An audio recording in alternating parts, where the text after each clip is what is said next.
Okay guys, this is Rosie and I am going to make a leek and bacon quiche with Gruyere cheese. I will be making the short crust pastry from scratch as well, and my main inspiration for the recipe is one from Food and Wine. So I'll be following that mostly, but just adjusting quantities a little bit, except for obviously the pastry. So yeah, follow along for the quiche cooking. I'm quite excited. I love this little setup. So cute.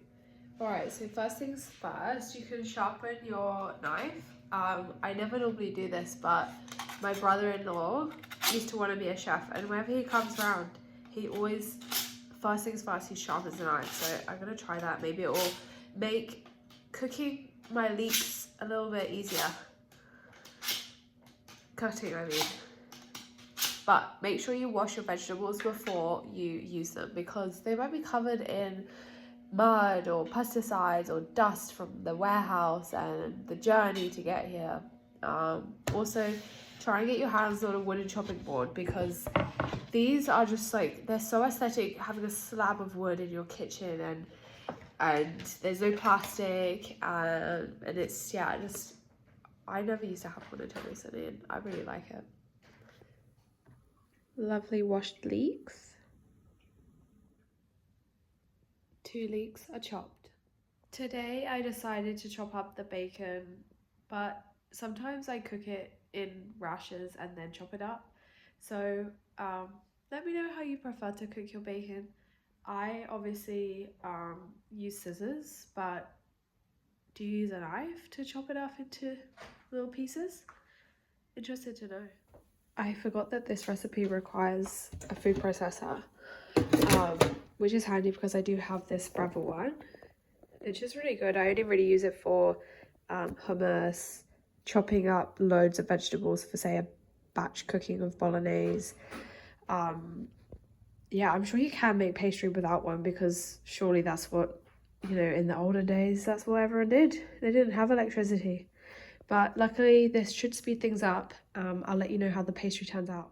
It's actually quite important to remember the exact ratios. So 2.5 cups of all-purpose flour, half a teaspoon of kosher salt, 1.5 sticks. What is a stick, please, America? Like, can you just not use something a bit more specific, please, like grams? A large egg yolk, 1/4 cup, plus 3 tablespoons of ice water. Wow, okay. Luckily, Google has told me that 1.5 sticks of butter is about 170 grams. So I need to try and measure out the 30 grams remaining.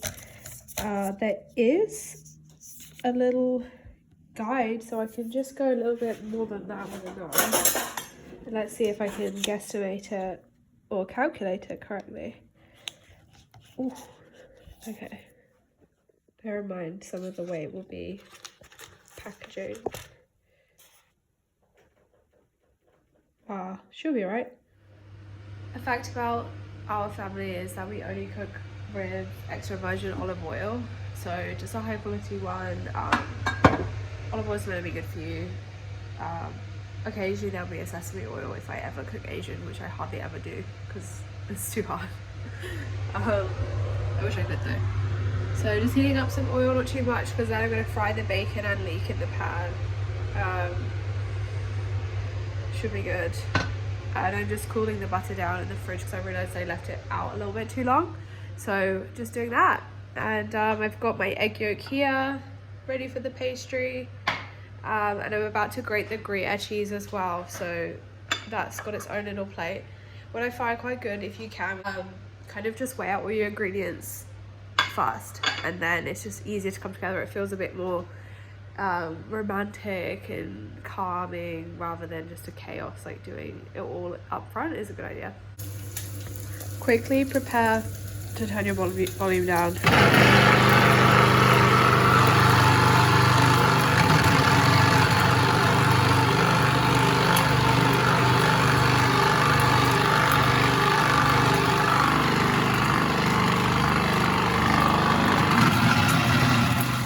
The leeks are in, and the bacon is looking nice and brown, but not too well done yet.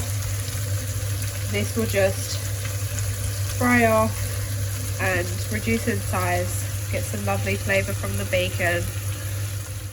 Honestly, I'm a little bit confused as to why it looks like this right now. But I'm going to try kneading it on a floured surface and hopefully it comes together into a nice smooth dough. Okay, it's not looking too bad. It's literally come together. I need to leave it to chill for 20 minutes in the fridge.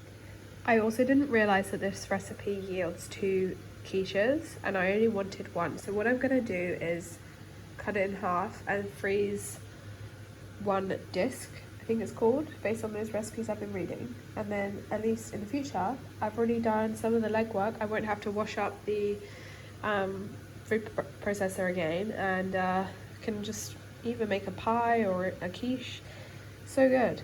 I feel a bit better about the amount of butter that was in the recipe now. You have to have strong biceps for this part, to be honest. This kind of looks like the shape of Australia, which is pretty cool. A quick update, my pie is in the oven. I think it's called blind baking. So I had a bit of a disaster and I forgot to grease the new quiche dish, which I really wanted to do to make sure it doesn't get stuck, but then I'd already put the pastry in, and so I had to kind of take it out and it was already like breaking a bit. So then I rolled it out again to try and smooth everything over, and then it was becoming more tough and not as malleable. So I did manage to get there at the end, and we'll see how it turns out. It'll be interesting. And I've decided to invest in saying goodbye to some of my dried chickpeas because they're going to be used as my baking weights for pastry now, because I've got a little jar with some rice, some lentils, and now I've added chickpeas in because they're a bit heavier. The base of my pie crust became a bit uneven, so hopefully that should fix it. I have actually got a word of wisdom that baking, that was a workout just then, because the rolling pin, it made my arms burn. Like, it was bicep curls, it was like pushing the back, stabilizing against this firm pastry. That was, I got a burn, like my biceps have gone to failure pretty much. Like, I couldn't roll that pastry out anymore. Like, pump. And secondly, I just was crouching down and sweeping up all the crumbs from my cooking because I knew I had 30 minutes for the pastry to cook. So I was like, okay, I've cleaned everything up. I'm cleaning as I go. I'm unstoppable. I'm efficient. I'm in flow state of cleaning and cooking and working out all in one act. And at the end of it, I'm going to have a quiche that's so buttery, cheesy, incredible. While the pastry is baking, I am just having a little dance. And I'm gonna do some. We do have a crack, which is unfortunate, but I'm sure it will just kind of glue itself back together. So I'm just gonna put it together. Looking good. Quiche is ready to be baked for 30 minutes. Looking so good. It's time. Wow. Woohoo! That looks amazing. And there we had it. I have cooked a leek and bacon quiche. This was Rosie. Thanks for listening. I hope you enjoyed cooking along with me. I love cooking. Give it a go. Shout out Food and Wine website for your recipe. I did change it quite a lot though. I think mine's a little bit more healthy. Ha ha ha. Bye.